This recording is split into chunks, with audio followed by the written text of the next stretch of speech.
One of the key issues that was on the agenda for Mark Carney and his cabinet ministers at this meeting was cutting the size of the federal government that dramatically expanded under his predecessor, Justin Trudeau. And they have only a short time to figure out how to do it. The minister writing the next federal budget says his cabinet colleagues will all have to do their part to trim spending. This is not an option. We need all together to make sure that we find the savings that we need in order to be able to invest more. Finance Minister François-Philippe Champagne is planning to deliver the Carney government's first budget this fall, as the economy faces uncertain times, roiled by President Donald Trump's global tariffs.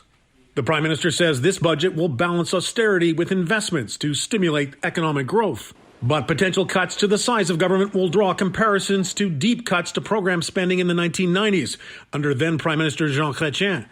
But Champagne likens the situation to the post-Second World War period, when Canadian industry underwent enormous modernization. This is a moment where Canadians are saying, deal with the short term, reduce your spending, but at the same time, make sure that you invest in assets that will provide prosperity and make sure that this country will be resilient, but also the strongest economy in the G7. Today, the industry minister said Canadian businesses must retool again, especially in the steel sector, so hard hit by tariffs. They need to be able to make the type of steel that is really important for the defense industry, maybe aerospace, or also the type of steel that is important for shipbuilding, for our shipyards that are supporting our armed forces. At this two-day retreat, Cabinet discussed the state of those ongoing talks between Ottawa and Washington. Those discussions start by having base understandings, common understandings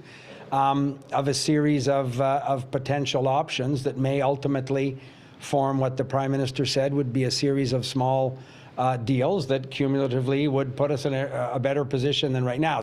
Across town, the Conservative opposition leader expressed doubt about the Carney government's ability to revamp the Canadian economy. Though Mr. Carney has not figured out how to introduce a budget, he's managed to double the deficit. That's right.